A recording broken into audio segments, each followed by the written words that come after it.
தினமொரு நற்செய்தி காணொளி காட்சிகளை கண்டு கொண்டிருக்கிற நேயர்களுக்கு இயேசு கிறிஸ்துவின் நாமத்தினாலே உங்களுக்கு வாழ்த்துதல் சொல்லிக் கொள்கிறேன். இன்றைக்கு நாம் தியானிக்க இருக்கக்கூடிய தலைப்பு இச்சையின் ஆவி. இன்றைக்கு அநேகர் இச்சையின் ஆவியிலே பிடிக்கப்பட்டு இருக்கிறார்கள். சிறுவர்கள், சிறு குழந்தைகள், முதியவர்கள் யாவரும் அதிலே சிக்கிக் கொண்டிருக்கிறார்கள்.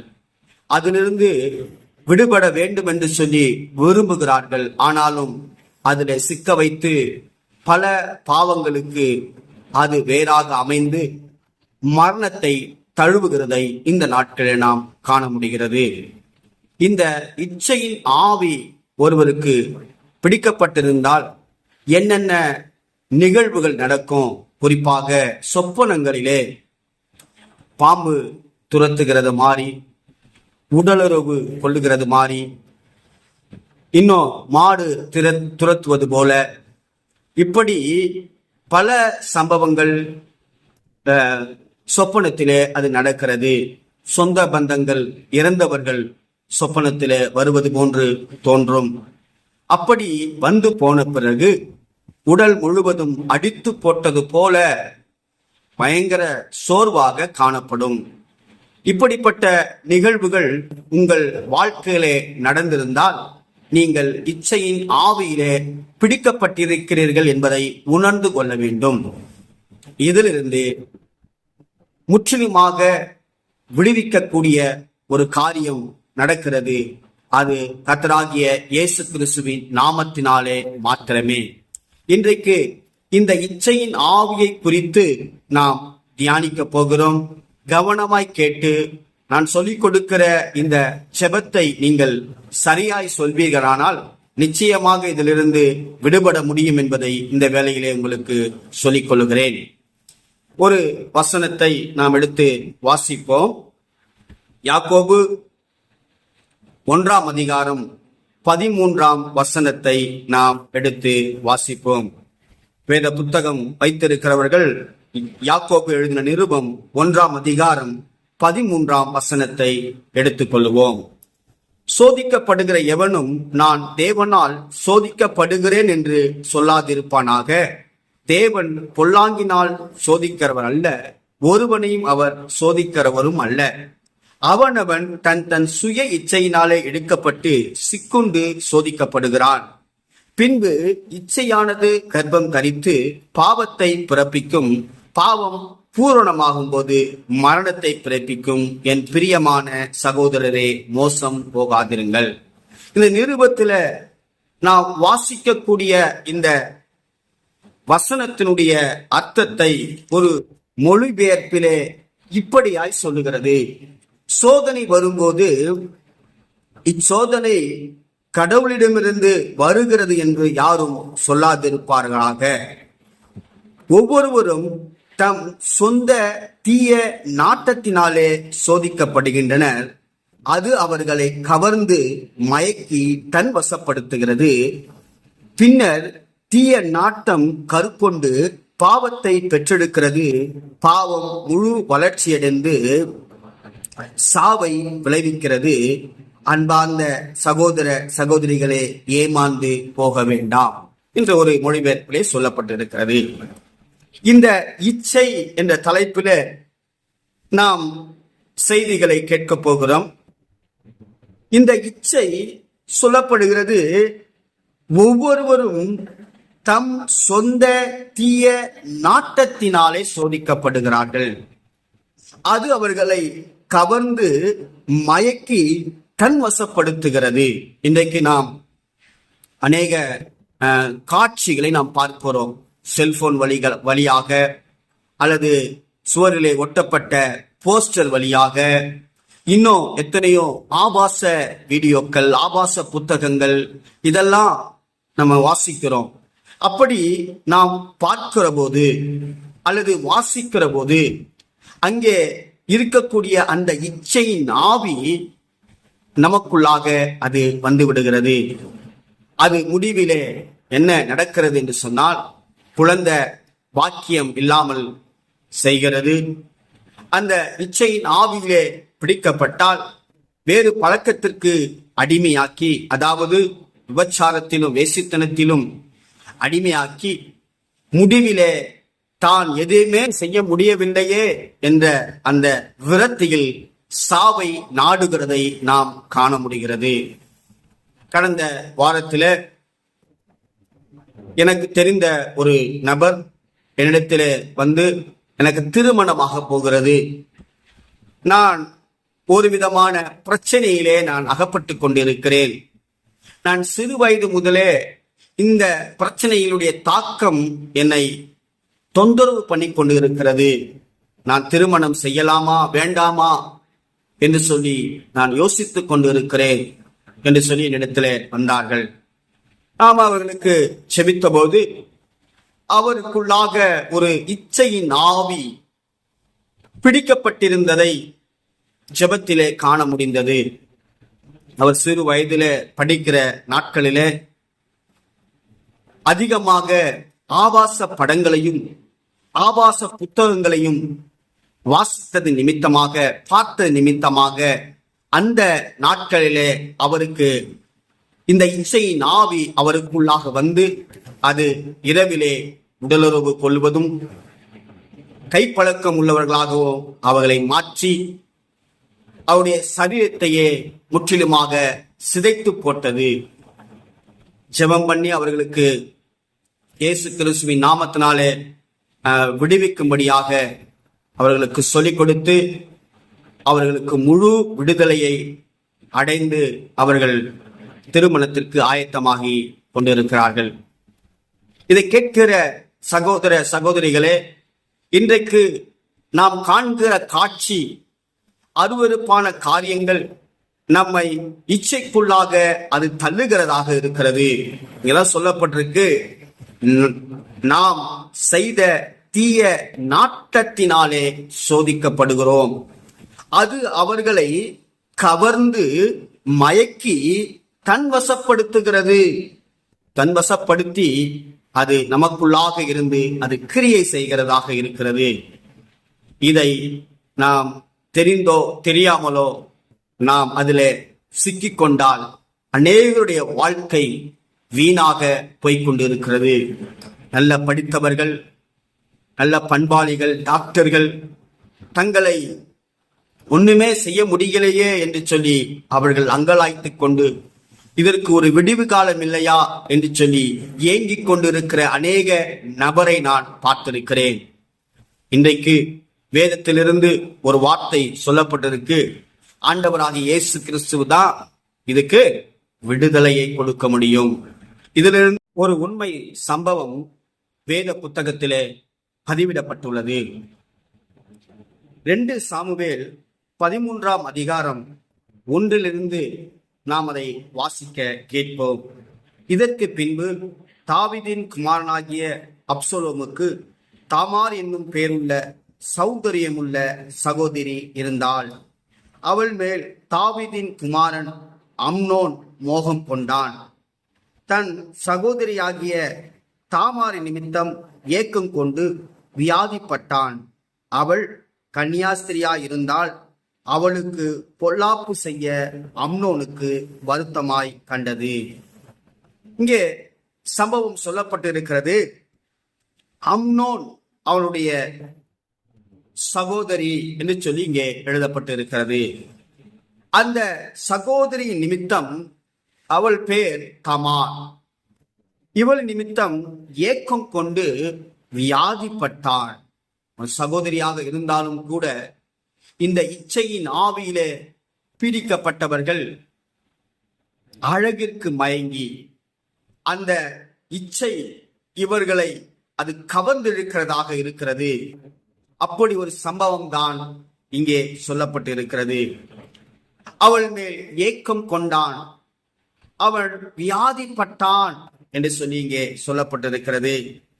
ஆனாலும் அவளுக்கு பொல்லாப்பு செய்ய அம்னோனுக்கு வருத்தமாய் இருந்தது. அடுத்த சொல்லப்பட்டிருக்கு, அம்னோனுக்கு தாவீதினுடைய தமையன் சிமியாவின் குமாரனாகிய யோனதாப் என்னும் பேருள்ள ஒரு சிநேகிதன் இருந்தான். அந்த யோனதாப் மகா தந்திரவாதி. இன்னொரு சம்பவம், அவனுடைய நண்பனுடைய பெயர் யோனதாப் என்று சொல்லப்பட்டிருக்கு. அவன் சிநேகிதனாக இருந்தான். அந்த யோனதாப் மகா தந்திரசாலி என்று சொல்லி இங்கே சொல்லப்பட்டிருக்கிறது. அவன் இவனை பார்த்து, ராஜகுமாரனாகிய நீ நாளுக்கு நாள் எதனால் இப்படி மெலிந்து போகிறாய், எனக்கு சொல்ல மாட்டாயா என்றான். அதற்கு அம்னோன், என் சகோதரன் அப்சலோமின் சகோதரியாகிய தாமாரின் மேல் நான் ஆசை வைத்திருக்கிறேன் என்றான். அடுத்து சொல்லப்பட்டிருக்கு, அந்த யோனதாப் அவனை பார்த்து, நீ வியாதிக்காரனை போல உன் படுக்கையின் மேல் படுத்துக்கொள், உன்னை பார்க்கிறதற்கு உன் தகப்பனார் வரும்போது நீ என் சகோதரியாகிய தாமார் வந்து எனக்கு போஜனம் கொடுத்து அவள் கையினாலே சாப்பிடும்படி நான் பார்க்க என் கண்களுக்கு முன்பாக உட்காரும்படி தயவு செய்ய வேண்டும் என்று சொல் என்றான். இவனுக்கு தந்திரவாதி ஆகிய ஒரு சிநேகிதன், ஒரு தீய நண்பன் இங்க இருந்ததாக சொல்லப்பட்டிருக்கு. அவன் ஒரு ஐடியா கொடுக்கிறான். இந்த அம்னோனுக்கு வருத்தமாய்தான் இருந்தது. ஆனாலும் அவனுடைய நண்பன் வந்து, ஏன் இப்படி மெலிஞ்சி போய் கொண்டு இருக்கிறாய், எனக்கு அதை சொல்ல மாட்டியா என்று சொல்லும்போது, இந்த அம்னோன் அவனுடைய நண்பரிடத்திலே சொல்லுகிறான் ஒரு சம்பவத்தை. நான் அவன் மேல ரொம்ப லவ் பண்றேன், அவன் மேல நான் மோகம் கொண்டு இருக்கிறேன், அதனாலதான் என் உடம்பு இப்படி ஆயிடுச்சு என்று சொல்லி அவன் சொல்லுகிற போது, அந்த தீய நண்பன் ஒரு ஐடியாவை கொடுக்கிறான். இன்றைக்கும் அப்படித்தான்.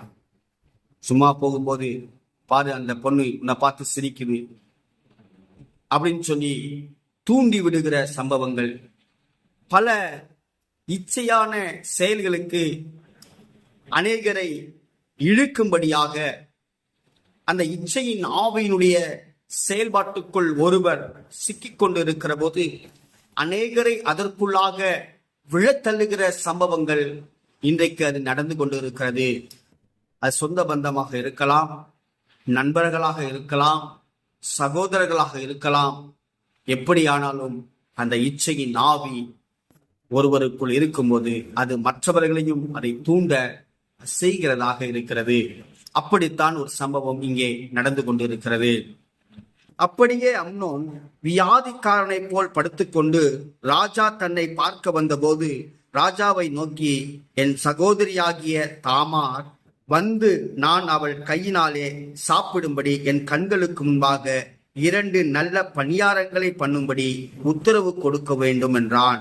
அப்போது தாவீது வீட்டுக்கு தாமாரிடத்திலே ஆள் அனுப்பி, நீ உன் சகோதரனாகிய அம்னோன் வீட்டுக்கு போய் அவனுக்கு சமையல் பண்ணி கொடு என்று சொல்ல சொன்னான்.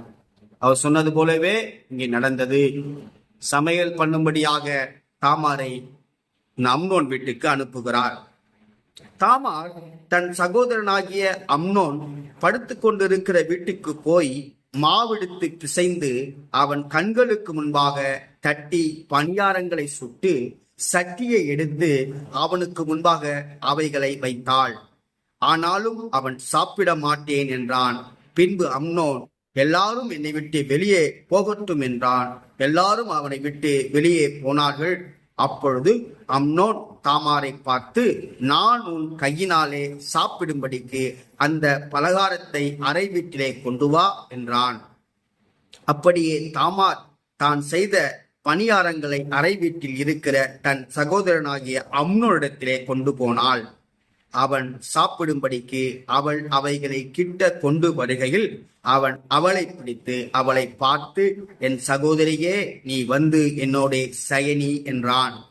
அதற்கு அவள், வேண்டாம் என் சகோதரனே, என்னை அவமானப்படுத்தாதே. இஸ்ரவேலிலே இப்படி செய்யத்தகாது. இப்படிப்பட்ட மதிகேடான காரியத்தை செய்ய வேண்டாம். நான் என் வெட்கத்தோடு எங்கே போவேன்? நீயும் இஸ்ரவேலிலே மதிகெட்டவர்களில் ஒருவனைப் போல ஆவாய். இப்போதும் நீ ராஜாவோட பேசு, அவர் உன்னை உனக்கு தராமல் மறுக்க மாட்டாள் என்றார். அவன் அவள் சொல்லை கேட்க மாட்டேன் என்று அவளை பலவந்தமாய் பிடித்து அவளோட சயனித்து அவளை கற்பழித்தான். பிற்பாடு அம்னோன் அவளை மிகவும் வெறுத்தான். அவன் அவளை விரும்பின விருப்பத்தை பார்க்கிலும் அவளை வெறுத்த வெறுப்பு அதிகமாயிருந்தது. ஆகையால் நீ எழுந்து போய்விடு என்று அம்னோன் அவளோட சொன்னான். இந்த சம்பவத்தை வாசித்து பார்க்கும்போது ஒரு இச்சையின் ஆவியினாலே ஒருவர் தூண்டப்படும் பொழுது அந்த செயலை செய்து முடிக்க அந்த தருணத்தை அவர்கள் எதிர்பார்த்து இந்த தீய செயலை செய்ததாக வேத புத்தகத்திலே இது பதிவிடப்பட்டு இருக்கிறது. இன்றைக்கும் அநேகர் இப்படித்தான் தற்செயலாக ஏதோ ஒரு காரணத்திற்காக இதுல சிக்குண்டு தவிக்கிறதை இந்த நாளிலே நாம் காண முடிகிறது. ஆனாலும் ஆண்டவராகிய இயேசு கிறிஸ்து இதிலிருந்து உங்களுக்கு ஒரு விடுதலையை கொடுக்க முடியும் என்பதைத்தான் தினம் ஒரு நற்செய்தியிலே உங்களுக்கு நல்ல செய்தியை நான் உங்களுக்கு சொல்லுகிறேன். இப்பொழுது நாம் எதிலே சிக்கிக் கொண்டிருக்கிறோம், நம்மிடத்துல அப்படிப்பட்ட இச்சையின் ஆவியினுடைய தாக்கம் இருக்கிறதா என்பதை நாம் அறிந்து கொண்டு நான் சொல்லுகிற இந்த ஜெபத்தை என்னோடு கூட நீங்கள் செய்வீர்களானால் நிச்சயமாக இதிலிருந்து உங்களுக்கு ஒரு விடுவிப்பை ஆண்டவராக இயேசு கிறிஸ்து கொடுக்க முடியும். வாருங்கள், டெலிவரன்ஸ் பிரேயருக்குள்ளாக போவோம். பாவத்தை மறைக்கிறவன் வாழ்வடைய மாட்டான், அவைகளை அறிக்கை செய்து விட்டு விடுகிறவனோ இரக்கம் பெறுவான் என்று வேத வசனம் சொல்லுகிறது.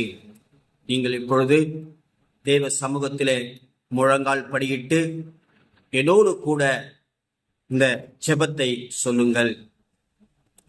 முதலாவதாக, இந்த பாவத்தை செய்ய கற்றுக் கொடுத்தவன், ஒரு காரியம் ஒரு செயல் நடக்க வேண்டும் என்று சொன்னால் அதை கற்றுக் கொடுத்தவர் நிச்சயமாக ஒருவர் இருக்க முடியும். ஏனென்றால் நாம் தேவனுடைய படைப்பிலே எல்லாரும் நல்லவர்கள்தான், எல்லாரும் பரிசுத்தமானவர்கள்தான், எல்லாரும் உண்மை உள்ளவர்கள்தான். ஆனாலும் நம்முடைய செயல்பாடுகள், நம்முடைய நண்பர்கள் அல்லது சூழல்கள், நம்ம இருக்கிற இடங்கள் எல்லாவற்றிலும் இருந்து நமக்கு பலவிதமான தீய காரியங்களை கற்றுக் கொடுக்க ஒரு ஆள் நிச்சயமாக இருப்பார்கள். அப்படிப்பட்ட ஆளை, உங்களுக்கு கற்றுக் கொடுத்த அந்த நபரை நீங்கள் மனமாற மன்னிக்க வேண்டும். அந்த நண்பரோடு என் இச்சையை நிறைவேற்றியிருக்கிறேன், இந்த பாவத்திற்காக, இந்த குற்றத்தின் தண்டனைக்காக நான் மனஸ்தாபப்படுகிறேன். நீங்கள் யாரோடு கூட நான் சொன்ன சம்பவங்கள், வேத வசனத்தின் வழியாக நம்ம வாசித்த சம்பவங்கள் ஏதாகிலும் நீங்கள் செய்தீர்களானால் அந்த பாவத்திற்காக, அந்த குற்றத்திற்காக நான் மனஸ்தாபப்படுகிறேன் என்று சொல்லுங்க. நான் மனஸ்தாபப்படுகிறேன், இந்த செயலை செய்வதற்காக நான் மனஸ்தாபப்படுகிறேன். முதலாவது, இந்த பாவத்தை எனக்கு கற்றுக் கொடுத்த நண்பர்களை நான் மன்னிக்கிறேன். இரண்டாவதாக, இதற்கு, இந்த பாவத்திற்காக, இந்த பாவத்தின் தண்டனைக்காக, இந்த குற்றத்திற்காக நான் மனஸ்தாபப்படுகிறேன் என்று சொல்லுங்கள். சங்கீதம் 51:3 சொல்லுகிறது, என் மீறுதலை நான் அறிந்திருக்கிறேன், என் பாவம் எப்பொழுதும் என் கண்களுக்கு முன்பாக இருக்கிறது என்று சொல்லி சங்கீதக்காரனாகிய தாவீது சொல்லுகிறான். நம்முடைய பாவம் நம் கண்களுக்கு முன்பாக அது நின்று கொண்டு இருக்கிறது. நாம் அறிந்திருக்கிறோம், நம்ம என்ன செயலை செய்கிறோம், எப்படி இந்த இச்சையின் ஆவிக்குள்ளாக நாம் சிக்கி இருக்கிறோம் என்பதை நாம் உணர்ந்திருக்கிறோம், அறிந்திருக்கிறோம். 2 காரியங்களை கற்றுக் கொடுத்தேன். உங்கள் நண்பர்களை நீங்கள் மன்னிக்க வேண்டும். இரண்டாவது, எந்த நபரோடு கூட இந்த தீய செயலை நீங்கள் செய்வீர்களோ, ஒருவேளை புத்தகத்தின் வழியாக அல்லது செல்போனின் வழியாக அல்லது காணொளி காட்சிகளின் வழியாக, ஏதோ படத்தின் மூலமாக நீங்கள் அந்த காட்சிகளை கண்டிருக்கலாம். அந்த நேரம் அந்த இச்சையின் ஆவி உங்களை பிடித்திருக்கலாம். அந்த காரியத்தை சொல்லி, அதற்காக நான் மனஸ்தாபப்படுகிறேன் ஆண்டவரே, அந்த குற்றத்தின் தண்டனைக்காக ஆண்டவரே நான் உங்களுடைய சமூகத்துல வேண்டி நிற்கிறேன், முழங்கால் படி இருக்கிறேன். அந்த தண்டனைக்காக நான் மனஸ்தாபப்படுகிறேன் என்று சொல்லி நீங்கள் ஜெபம் பண்ணுங்க. எனக்கும் அவருக்கும் உண்டான தெய்வீகமற்ற ஆத்தும பந்தத்தை முறிக்கிறேன். ஒருவேளை பெண் நண்பர்களாக இருக்கலாம், அல்லது ஆண் நண்பர்களாக இருக்கலாம். ஏதாவது தவறான உறவுகள் உங்களிடத்தில் இருந்திருக்கலாம், தவறான காரியங்கள் நடந்திருக்கலாம். இதுல ஒரு தெய்வீகமற்ற ஒரு ஆத்தும பிணைப்பு அங்கே உருவாகி வருகிறது. இந்த தெய்வீகமற்ற ஆத்தும பிணைப்பை குறித்து பின் நாட்களை நாம் பேசுவோம். அந்த ஆத்தும பிணைப்பு அது மிக கொடூரமான ஒரு காரியமாக வேத புத்தகத்திலே அது பதிவிடப்பட்டிருக்கிறது.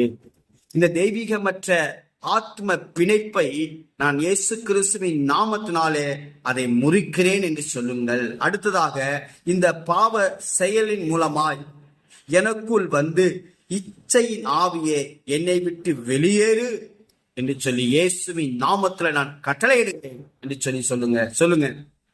இந்த பாவ செயலின் மூலமாய் எனக்குள் வந்த இச்சையின் ஆவியே என்னை விட்டு வெளியேறு, என்னை விட்டு வெளியேறு என்று சொல்லி இயேசு கிறிஸ்துவின் நாமத்துல கட்டளையிடுகிறேன் என்று சொல்லி அடுத்ததாக, கண்களை மூடி நல்லா மூச்சை அப்படி நல்லா இழுத்து விட்டுட்டு இப்ப மறுபடியுமாக இந்த பாவ செயலின் மூலமாய் ஒரு பாவ செயலின் சொல்லுங்க. இந்த பாவ செயலின் மூலமாய் எனக்குள் வந்த இச்சையின் ஆவியே இயேசுவின் நாமத்தில் என்னை விட்டு வெளியே போ, என்னை விட்டு வெளியேறு என்று சொல்லி நான் உனக்கு கட்டளையிடுகிறேன் என்று சொல்லி நீங்கள் சொல்லுங்க. இப்ப சொல்லுங்க, எசப்பா, இந்த வேளையில யாரெல்லாம் சொல்லிக் கொண்டு இருக்கிறார்களோ, யாரெல்லாம் பாவத்திற்காக மனஸ்தாபப்படுகிறார்களோ, யாரெல்லாம் முழங்கால் படிட்டு சமூகத்துல விண்ணப்பிக்கிறார்களோ, அவர்களுக்கு முழு விடுதலையை தேவன் கொடுங்கப்பா. அவங்களுக்குள்ளாக இச்சை நாவிகள் இயேசுவின் நாமத்துல இப்போதே வெளியேறுவதாக, இயேசுவின் நாமத்துல வெளியேறு என்று சொல்லி கட்டளையிடுகிறேன். கர்த்தர் இந்த காரியத்தை செய்தபடியால் உமக்கு நடு செலுத்துகிறோம் அப்பா. வெளியேறின கிரியைகள், வெளியேறின இச்சை நாவிகள் இவர்களை பின்தொடராதபடி இயேசு கிறிஸ்துவின் நாமத்தினாலும் இயேசு கிறிஸ்து ரத்தத்தினாலும் அவர்களை வேலி அடைக்கிறேன்.